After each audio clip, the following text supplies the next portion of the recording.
can walk past me like you own this place? I'm on shift, officer. Let me through. Not until you tell me who you really are. Right here. Don't play games with me. I'm not. Read it. Doctor? Chief of Cardiology. I didn't. Step aside. Officer Brian Miller didn't see people. He saw categories. To him, the world was a ledger of those who obeyed and those who deserved to be broken. With 12 years on the force and a file thick with excessive force complaints that usually disappeared thanks to his union connections, Miller felt invincible. He walked with a heavy, rhythmic thud of his tactical boots, the sound of leather and metal clinking, a sound he used to intimidate long before he ever opened his mouth. Tonight, the air in the street, Jude Memorial Hospital, felt thick with the smell of antiseptic and floor wax. Miller was on hospital watch, a shift he loathed. He was irritable, caffeinated, and looking for a reason to exert the power that burned in his chest. In his mind, Miller was a hero, a thin blue line protecting the hallowed halls of medicine from vagrants. He had spent the last hour pacing the East Wing, his eyes darting toward anyone who didn't look like they fit the upscale, suburban aesthetic of the facility. On the other side of those double doors was Dr. Jonathan Sterling. For Jonathan, today had been a rare moment of peace. He had spent the morning in his garden, the soil beneath his fingernails a grounding contrast to the cold steel of the scalpel he wielded daily. At 45, Sterling was a titan of thoracic surgery. He had spent 20 years perfecting the art of the human heart, moving with a precision that bordered on the divine. He was a man of soft words and immense presence. He had been called in for an emergency, a high-profile trauma case involving a local police captain. Sterling didn't mind the 3 a.m. wake-up call. It was the rhythm of his life. He had parked his vintage Mercedes, nodded to the security guard who knew him by name, and entered through the side staff entrance. He was wearing his favorite faded blue scrubs and a simple lab coat. He was thinking about the complexity of the upcoming procedure, his mind already visualizing the arteries, the sutures, and the rhythmic beat of a life saved. As Jonathan turned the corner of the fourth-floor restricted surgical block, he was checking his watch. Time was a luxury his patient didn't have. He didn't see the shadow looming near the vending machines. Officer Miller, however, saw Jonathan. He didn't see the $500 surgical clogs. He didn't see the tired, brilliant eyes of a scholar. He saw a black man walking with purpose in a place Miller deemed private. Miller's heart rate spiked not out of fear, but out of the predatory thrill of a confrontation. He adjusted his belt, felt the cold weight of his handcuffs, and stepped into the center of the hallway, blocking the path. "Hey, you!" Miller barked, his voice echoing off the sterile white tiles like a gunshot. Jonathan stopped, blinking, his mind still halfway inside an operating room. He looked at the officer, confused, not yet realizing that the next 5 minutes would change both of their lives and cost the city millions. The silence that followed Miller's shout was heavy, broken only by the low, electrical hum of the hospital's HVAC system.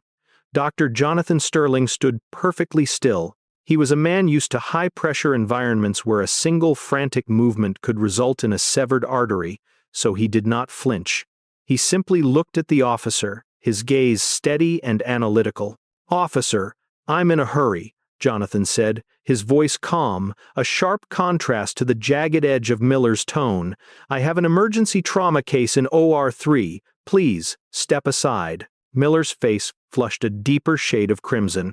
In his world, step aside was a challenge to his very existence. He felt a surge of adrenaline, that familiar, intoxicating heat that blurred his judgment and sharpened his aggression. Who does this guy think he is? Miller thought. He didn't see a surgeon. He saw a man who wasn't showing the proper amount of fear. To Miller, respect was synonymous with submission, and this man was not submitting. "You think I'm asking?" Miller stepped forward, closing the gap until he was inches from Jonathan's face. The smell of stale coffee and cigarettes rolled off the officer's uniform. "I'm conducting an investigation into a reported trespasser matching your description. You're coming with me to the security station. Now." Jonathan's mind raced. He thought of Captain Rhodes, the man currently being prepped for surgery just 2 hallways away. The captain's blood pressure was dropping. His chest cavity was filling with fluid. Every second Miller spent playing the tough guy was a second the captain didn't have. Officer Miller, I can see your name tag. Listen to me carefully, Jonathan said, dropping his voice to a level of cold authority. My ID is in my pocket. I am the chief of thoracic surgery. If you delay me any further, you aren't just harassing a citizen, you are interfering with a life-saving medical procedure. The man on that table is one of your own. Miller scoffed, a wet, mocking sound. Yeah, and I'm the Queen of England. You all have the same stories. I'm a doctor. I'm a lawyer. I know the mayor. You're a trespasser who stole a pair of scrubs to try and rob the pharmacy. You think I'm stupid? Miller reached out, grabbing Jonathan's bicep with a grip intended to bruise. He began to pivot, attempting to force the doctor's arm into a painful lock behind his back. Jonathan didn't resist physically. He knew the physics of police encounters all too well, but he didn't go limp either. He stayed rigid, an anchor of logic in Miller's sea of rage. Check the badge, officer. It's right there on the lanyard, Jonathan urged, gesturing with his free hand toward the plastic card clipped to his waist. Miller didn't even glance down. He was too deep in his own narrative. In Miller's mind, if he looked at the badge and it turned out to be real, he would lose. He would have to apologize. He would have to admit he was wrong. And Brian Miller didn't do wrong. He preferred to escalate until the other person broke, making his initial aggression justified by their eventual resistance. Stop resisting, Miller yelled, though Jonathan hadn't moved a muscle. The shout was for the benefit of the body cam, a calculated lie fed into the digital record. He slammed Jonathan against the cold, tiled wall. The sound of the impact, the dull thud of a human body hitting masonry echoed down the hall, catching the attention of a night shift nurse who had just rounded the corner with a tray of medications. "Oh my God, Dr. Sterling," she gasped, the tray trembling in her hands. Miller didn't turn around. "Stay back, ma'am. This man is a suspect. Get back or you'll be charged with obstruction." The nurse stood frozen, her mouth agape, as she watched the hospital's most prestigious surgeon being treated like a violent felon. Miller pulled his handcuffs from his belt, the metallic ratchet sound clicking through the corridor like a countdown to a disaster. Jonathan felt the cold steel bite into his right wrist. He felt the sting of the wall against his cheek. But more than the physical pain, he felt a profound sense of disappointment. He thought of the years of schooling, the thousands of lives he'd saved, and the fact that to this man, none of it mattered. To Miller, he was just a body to be processed. "You're making a $14 million mistake, officer," Jonathan whispered against the tile, "and the clock is ticking for your captain." The corridor, once a sanctuary of healing, had transformed into a theater of aggression. The second cuff ratcheted shut, the serrated metal teeth biting deep into Dr. Sterling's left wrist. Miller shoved Jonathan's face harder against the wall, his knee digging into the back of the surgeon's thigh. "Unit 42, I have one in custody at the East Wing Junction." Miller grunted into his shoulder radio, his breathing heavy and ragged. Suspect was combative and attempting to bypass restricted medical areas. "Send a transport unit." Within 90 seconds, the rhythmic thud of heavy boots sprinted toward them. Two more officers, younger and looking for direction, skidded around the corner. They saw Miller, a veteran they had been taught to respect, holding a man in scrubs against the wall. They didn't ask questions. They didn't look at the context. They saw the blue line, and they fell in. "Watch his feet. He's a runner," Miller barked, a blatant lie intended to justify the extra weight he was putting on Jonathan's spine. The hospital, however, never truly sleeps. The nurse from earlier had not fled. She had run to the break room. Now, the hallway was no longer empty. A group of 3 surgical residents and 2 orderlies emerged, their faces pale with shock. "What are you doing?" "That's Dr. Sterling." One of the residents, a young woman named Sarah, shouted. She pulled out her phone, the lens reflecting the harsh overhead lights. "Get your hands off him. He's supposed to be in surgery 3 right now." Miller spun his head around, his eyes wild. "Back off. This is a police matter. If that camera isn't gone in 3 seconds, you're going to jail for interfering with an arrest. Film everything." Jonathan's voice came from the wall, muffled, but remarkably steady. "Sarah, call the chief of medicine. Tell them the surgery is delayed because Officer Miller has decided his ego is more important than the captain's life." Miller's temper finally snapped. He grabbed Jonathan by the collar of his lab coat and jerked him backward, causing the doctor's head to snap back dangerously. He began to drag Jonathan toward the service elevators, the doctor's clogs scuffing helplessly against the linoleum. "You want to talk about egos," Miller hissed into Jonathan's ear. "I'm the law here, not your chief, not your medicine, me." He shoved Jonathan into a plastic waiting chair in the alcove, the metal cuffs clinking against the hard plastic. Jonathan's hands were beginning to turn a haunting shade of purple. The cuffs were too tight, cutting off the very circulation he used to perform miracles. As a surgeon, Jonathan knew exactly what was happening: the nerve compression, the potential for permanent tremors. If Miller held him like this for another 30 minutes, Jonathan might never hold a scalpel again. Despite the pain, Jonathan looked Miller directly in the eyes. There was no fear in the surgeon, only a cold, clinical pity. "Officer Miller, I am going to give you one last opportunity to save your career," Jonathan said. The hallway had gone silent as the other two officers began to look uneasy, noticing the Chief of Surgery badge clearly visible on Jonathan's hip, swaying with every movement. In exactly 4 minutes, Captain Rhodes' heart will be prepped for the first incision. If I am not there, the substitute surgeon who is currently an hour away will not arrive in time. If the captain dies, it won't just be a civil suit. It will be negligent homicide, and I will make sure the jury knows you watched me tell you exactly how to save him. The two younger officers glanced at each other. One of them, Officer Hayes, reached out a hand. "Hey Brian, look at the badge, man. It says Sterling. Jonathan Sterling. I think he's the guy on the news last month." Miller's grip on Jonathan's arm tightened. His knuckles were white. He could feel the eyes of the staff on him. He could feel the digital eye of the cell phone cameras recording his every breath. He was at the precipice.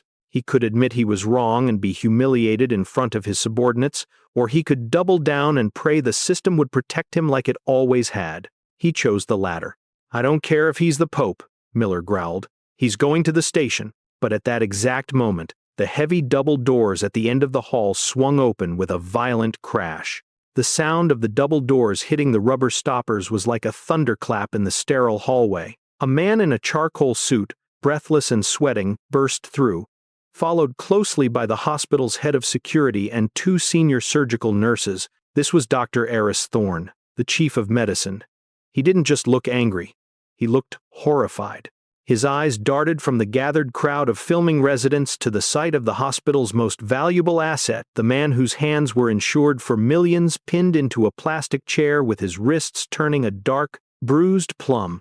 "Officer, release him this instant." Thorne's voice cracked with the sheer force of his command. Miller didn't move immediately. He squared his shoulders, trying to maintain the illusion of control. "Sir, back away.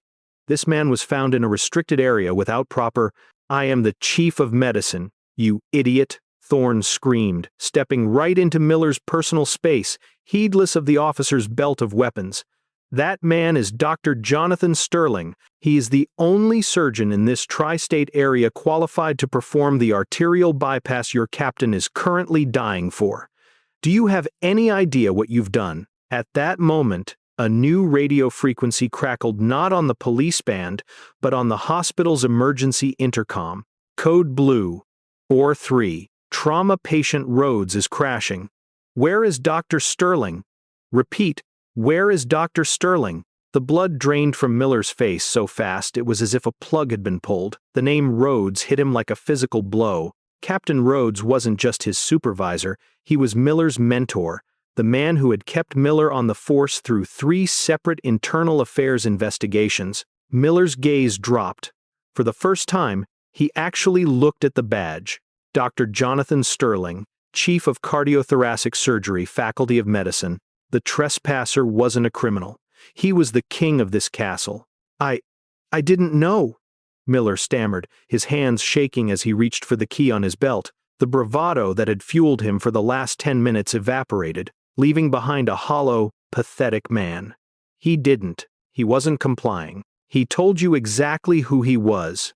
Sarah, the resident, yelled from behind her phone. "We all heard him. It's all on video."